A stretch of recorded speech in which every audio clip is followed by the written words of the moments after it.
5 du livre de Daniel, le roi Belshazzar donna un grand festin pour ses seigneurs, qui étaient au nombre de 1000.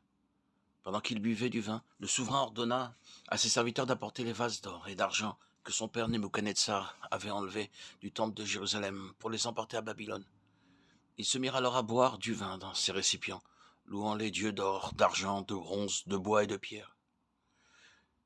Il agit ainsi non parce que les vases leur faisaient défaut, mais parce qu'ils voulaient blasphémer le nom de Dieu.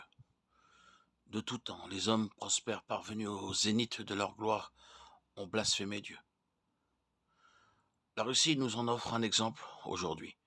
Les habitants de ce pays ont accompli bien des progrès en matière de connaissances scientifiques et inventé beaucoup de nouveaux médicaments. Grisés par leur succès, ils ont blasphémé contre Dieu avec une hardiesse croissante.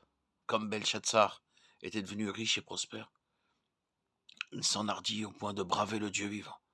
Il ne connaissait probablement pas l'usage particulier de chacun de ces vases. Mais il n'ignorait pas leur origine et savait qu'ils étaient destinés à être utilisés exclusivement dans le temple de Jérusalem. Ainsi, c'est de propos délibérés qu'il donna l'ordre de les apporter, afin que lui et ses seigneurs puissent y boire du vin et louer les dieux païens. Il est surprenant que, dans leur orgueil, les pécheurs éprouvent tant de plaisir à blasphémer le nom de Dieu vivant, à proférer de vaines paroles contre sa loi et son peuple. J'illustrerai mon propos par un exemple. Bien que la Bible et le Coran présentent un certain nombre de points communs, nous ne constatons pas que les hindouistes dénigrent les musulmans et le Coran. Par contre, il est notoire qu'ils blasphèment contre le Christ et la Bible. Ce sont des motivations analogues qui poussèrent le roi Belshazzar et ses seigneurs à manifester leur haine et leur mépris pour le Dieu vivant et véritable.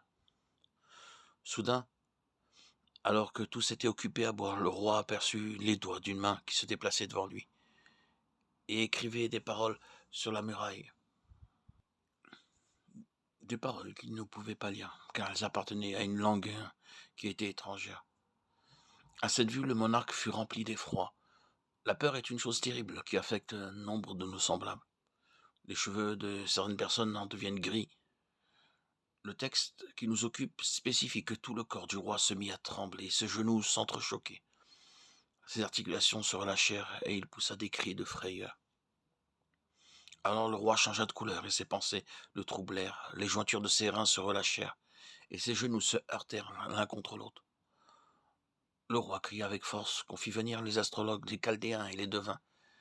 Et le roi prit la parole et dit aux sages de Babylone: quiconque lira cette écriture et m'en donnera l'explication sera revêtu de pourpre, portera un collier d'or à son cou et aura la 3e place dans le gouvernement du royaume. Daniel 5, 6, 7. Il est notoire que des hommes riches, instruits, haut placés et puissants se mettent à trembler lorsqu'ils sont les témoins d'événements mystérieux qu'ils ne peuvent pas expliquer. L'amour parfait ne peut coexister avec la crainte. Et c'est lui seul qui est capable de nous délivrer de toute peur lorsqu'il fait son entrée dans nos cœurs.